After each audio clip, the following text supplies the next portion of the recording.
ফুলকপির অনেক রেসিপি তো খেয়েছেন, তো এইভাবে একবার ফুলকপির নিরামিষ রান্না করে দেখবেন।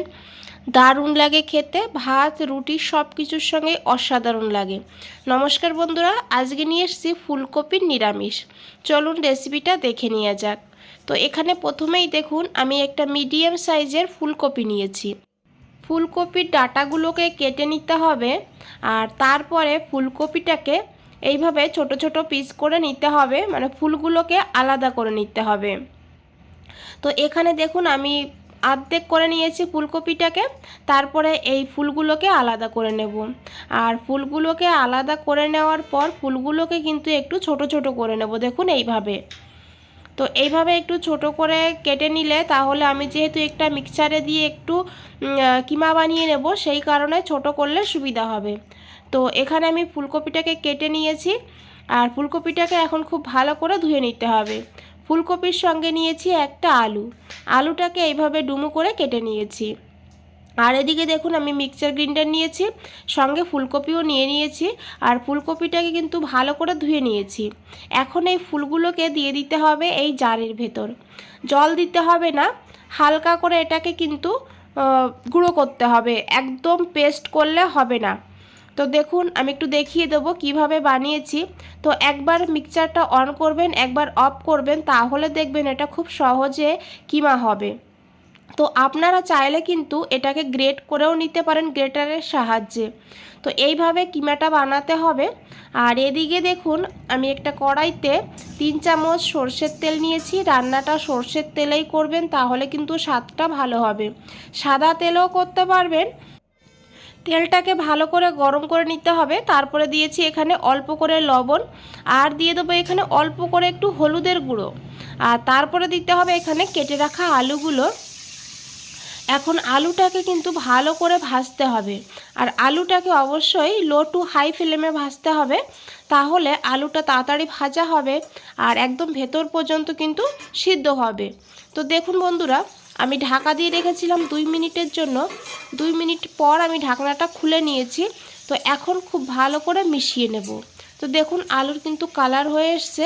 তো এইভাবেই আলুটাকে সুন্দর করে ভেজে নিতে হবে, আর তারপরে আলুটাকে তুলে নিতে হবে। এই তেলেই রান্নাটা করব। নিয়েছি হাফ চামচ গোটা জিরা, 2টো ছোট এলাচ, আর নিয়েছি একটু দারচিনি, আর নিয়েছি এখানে 2টো শুকনো লঙ্কা। ফোড়নটাকে একটু ভেজে নিতে হবে, সুন্দর একটা মিষ্টি গন্ধ বের হলে তখন এখানে দিয়ে দিতে হবে হিং। এখানে অল্প করে একটু হিং দেব, যেহেতু নিরামিষ করছি, তো একটু হিং দিলে ফ্লেভারটা কিন্তু খুবই ভালো হবে। তারপরে দিয়ে দিয়েছি 1 চামচ আদা গ্রেট করে। আপনারা চাইলে আদার পেস্টও এখানে দিতে পারেন, আর তাছাড়া আদাকে ছোট ছোট করে কেটেও এখানে দিতে পারেন। আদাটাকে একটু ভেজে নিয়েছি, আর তারপরে এখানে দিয়ে দিতে হবে কাঁচা লঙ্কা কুচি। এখানে আমি 2টো কাঁচা লঙ্কাকে এইভাবে কুচিয়ে নিয়েছি। তো আপনারা চাইলে কিন্তু ঝালের পরিমাণটা বাড়িয়েও দিতে পারেন। তারপরে দিয়েছি এখানে টমেটো। একটা টমেটোকে গ্রেট করে নিয়েছি। এখন টমেটো, আদা আর কাঁচা লঙ্কাকে ভালো করে কষিয়ে নিতে হবে। 2 মিনিট কষালেই দেখবেন মশলা থেকে তেল ছাড়তে শুরু করে দিয়েছে। তো তারপরে দিয়ে দিতে হবে এখানে পরিমাণ মতন লবণ, আর তারপরে এখানে দেব হাফ চামচ জিরের গুঁড়ো আর হাফ চামচ কাশ্মীরি লঙ্কার গুঁড়ো। তো হাফ চামচের থেকেও কম নিয়েছি। কাশ্মীরি লঙ্কার গুঁড়ো দিলে কালারটা ভালো হবে। আপনারা চাইলে লাল লঙ্কাও দিতে পারেন, তবে কাঁচা লঙ্কার পরিমাণটা কম করে দেবেন। আর তারপরে দিয়েছি এখানে 1/4 চামচ হলুদের গুঁড়ো। আর এখন খুব ভালো করে মশলাটাকে কষিয়ে নেব। তো এই গুঁড়ো মশলাটা যাতে পুড়ে না যায়, সেই কারণে আমি এখানে একটু জল দিয়ে দেব। জল দিলে তাহলে মশলাটা আর পুড়বে না, আর কষানোটাও কিন্তু খুব ভালো হবে। এই মশলাটা যত ভালো করে কষাবেন, এই রান্নার স্বাদটা কিন্তু ততই ভালো হবে।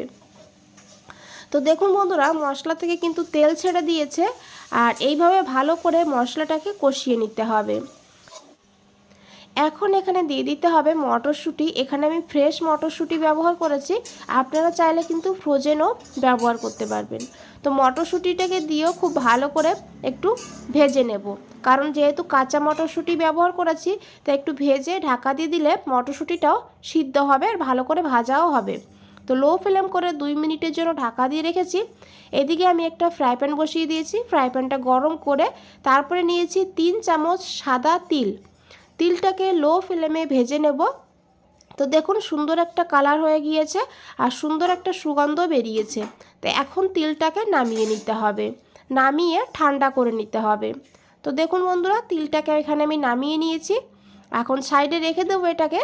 আর এই প্যানেই নিয়েছি 1 চামচ সর্ষের তেল, নিয়েছি অল্প করে হলুদ, অল্প করে লবণ। আর এখন ভালো করে তেলটাকে গরম করে নেব। আর তারপরে এখানে দিয়ে দিতে হবে ফুলকপিগুলো। ফুলকপিগুলোকে দিয়ে 2 মিনিট ফুলকপিটাকে ভাজতে হবে। তো ফুলকপির একটা কাঁচা গন্ধ থাকে, সেই গন্ধটা যেন না থাকে, সেই কারণে একটু যদি ভেজে নেওয়া হয় তাহলে এই রেসিপির টেস্টটা আরও বেড়ে যাবে। তো দেখুন বন্ধুরা, এখানে আমি 2 মিনিট ফুলকপিটাকে মিডিয়াম টু হাই ফ্লেমে ভেজে নিয়েছি। তো ফুলকপিটা ভাজা হয়ে গিয়েছে। এখন গ্যাসের ফ্লেমটা অফ করে দিয়ে ফুলকপিটাকে আমি সাইডে রেখে দেব। আর এদিকে দেখুন মটরশুঁটিটাকে ঢাকা দিয়ে রেখেছিলাম, 2 মিনিট হয়ে গিয়েছে, ঢাকনাটা খুলে নিয়েছি। তো এখন খুব ভালো করে একবার মিশিয়ে নেব।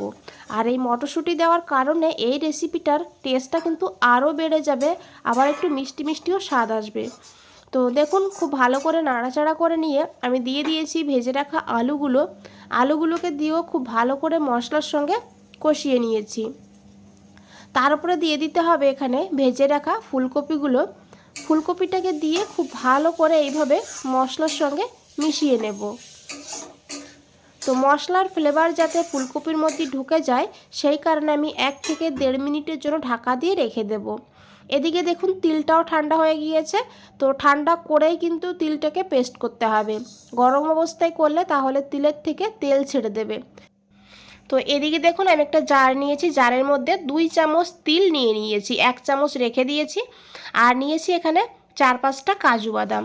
তো এখন এটাকে জল না দিয়ে ভালো করে প্রথমে গুঁড়ো করে নেব। দেখুন বন্ধুরা, খুব সুন্দর কিন্তু সুগন্ধ বেরিয়েছে এখানে। আর এখন দিয়ে দেবো একটু জল, জলটা দিয়ে একদম মিহি করে পেস্ট করে নেব। আর একটা কথা বলে রাখি, এখানে আপনারা তিলের জায়গায় পোস্তও নিতে পারেন, তাহলে এখানে 2 চামচ পোস্ত আর কাজু বাদাম দিয়ে পেস্ট করে নেবেন। এদিকে দেখুন 1.5 মিনিট পর আমি ঢাকনাটা খুলে নিয়েছি। আর আশা করি দেখে বুঝতেই পেরেছেন আলুটা কিন্তু খুব ভালোভাবে সিদ্ধ হয়ে গিয়েছে। তো এখন এখানে আমি দিয়ে দিয়েছি তিল আর কাজু বাদামের পেস্ট, অল্প করে একটু জলও অ্যাড করে দিয়েছি। এখন খুব ভালো করে মিশিয়ে নেব। তো আপনারা একটু গ্রেভি গ্রেভি রাখতে চাইলে তাহলে এখানে আরেকটু জলের পরিমাণটা বাড়িয়ে দেবেন। আমি যেহেতু শুকনো শুকনো করব সেই বুঝে কিন্তু জলটা দিয়েছি। 1/2 চামচ চিনি। আর তারপরে দিয়ে দেবো এখানে তিল, যে তিলটা রেখে দিয়েছিলাম সেই তিলটা দিয়ে দিয়েছি। তিলটা খাওয়ার সময় মুখে পড়লেও খেতে দারুণ হবে। আর এখন খুব ভালো করে মিশিয়ে নেব, ঢাকা দিয়ে লো ফ্লেম করে 5 মিনিট রেখে দেবো। 5 মিনিট পর ঢাকনাটা খুলে নিয়েছি। তো দেখুন, আশা করি দেখে বুঝতেই পেরেছেন কতটা লোভনীয় লাগছে। তো এখন খুব ভালো করে মিশিয়ে নেব। আর তারপরে এখানে দিয়ে দেবো 2টো চেরা কাঁচা লঙ্কা। আর দিয়ে দেবো এখানে অল্প করে একটু গরম মশলার গুঁড়ো আর 1 চামচ ঘি। আর তারপরে দেবো অল্প করে একটু ধনেপাতা কুচি দিয়ে হালকা হাতে মিশিয়ে নিয়ে গ্যাসের ফ্লেমটা অফ করে দিয়ে 5 মিনিট স্ট্যান্ডিং টাইমে রেখে দেবো। বন্ধুরা, রেসিপিটা ভালো লাগলে অবশ্যই একটা লাইক করে দেবেন। নতুন বন্ধুদের বলছি, চ্যানেলটা এখনও সাবস্ক্রাইব করে না রাখলে চ্যানেলটা সাবস্ক্রাইব করে পাশে থাকুন।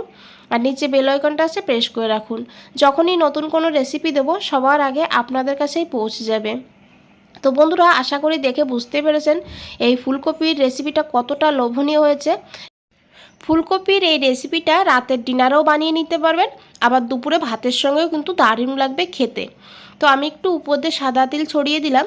তো বন্ধুরা, আজ তাহলে এই পর্যন্তই, ফিরে আসছি নতুন কোনো রেসিপি নিয়ে। ভালো থাকবেন, সুস্থ থাকবেন। আপনাদের সবাইকে অনেক অনেক ধন্যবাদ।